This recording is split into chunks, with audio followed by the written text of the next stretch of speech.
धन्यवाद। साथियों, आज हम सब देख रहे हैं कि उत्तर प्रदेश की में एक ऐसी सरकार है जो ना तो संविधान में भरोसा करती है, ना कानून में भरोसा करती है, ना अदालतों पे भरोसा करती है। वो इतनी बड़ी तानाशाह सरकार हो गई है कि उन्होंने उत्तर प्रदेश की पुलिस को हत्यारा बना दिया। खुलेआम पुलिस मुसलमानों को, दलितों को, पिछड़ों को, बल्कि सभी वर्ग के लोग अपराधी है। अगर किसी ने वास्तव में जुल्म किया है तो उसके अपराध के खिलाफ पुलिस गिरफ्तार करे, इन्वेस्टिगेशन करे, चार्जशीट दाखिल करे, कोर्ट उसमें ट्रायल करे, चार्ज फ्रेम करे, एविडेंसेस रिकॉर्ड करे, और अगर अपराध साबित होता है तो उसको सख्त से सख्त सजा दे। लेकिन क्या पुलिस के द्वारा आप हत्या करवाएंगे? क्या आपको पुलिस के जांच एजेंसियों पर भरोसा नहीं है? क्या आपको देश के न्यायालयों पर भरोसा नहीं है? और दूसरी दुख की बात यह है कि आपका जो बुलडोजर है वो केवल क्या गरीबों के घर तो उजाड़ने के लिए है, दलितों, मुस्लिमों, पिछड़ों के घर उजाड़ने के लिए है। उनके घर बुलडोजर कब चलाओगे? पूरा देश जानना चाहता है, इंतजार कर रहा है। आप उनके घर बुलडोजर कब चलाओगे जिन्होंने राम के नाम पर लूट मचाई है? एक तरफ लोग आस्था की वजह से चंदा चढ़ाते हैं, चंदा देते हैं, चढ़ावा चढ़ाते हैं।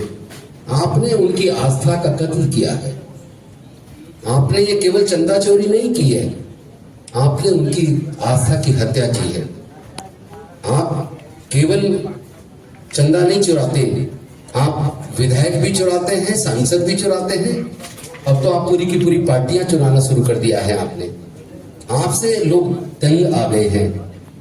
आप देखिए किस प्रकार मंडल के खिलाफ कमंडल या आडवाणी जी निकले।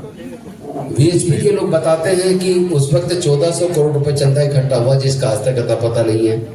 और फिर जब मंदिर बनने से पहले मंदिर का फाउंडेशन किसने रखा? नरेंद्र मोदी जी ने रखा। उस वक्त के राष्ट्रपति रामनाथ कोविंद जी थे, उनको तो आपने नहीं बुलाया। क्यों नहीं बुलाया? क्योंकि वो दलित हैं। आप दलितों से नफरत करते हैं। और जब मंदिर बन गया, उसके उद्घाटन का टाइम आया तो उस वक्त राष्ट्रपति द्रौपदी मुर्मू जी थी, आपने उनको भी नहीं बुलाया। आप चूंकि आदिवासियों से भी नफरत करते हैं। और उसके बाद आपने प्राण प्रतिष्ठा भी आपने की, ट्रस्ट भी आपने बनाई। ट्रस्ट में कौन होगा वो भी आपने तय किया। तो फिर जिनको ट्रस्ट ट्रेजरी का मालिक बना के बिठाया, अगर वो चोरी हो रही है और उसके बाद एप्लीकेशन पुलिस को देने के बाद आज ही एक स्टिंग ऑपरेशन टाइम्स नाउ ने किया था, उसका एक लिंक आज ही आया।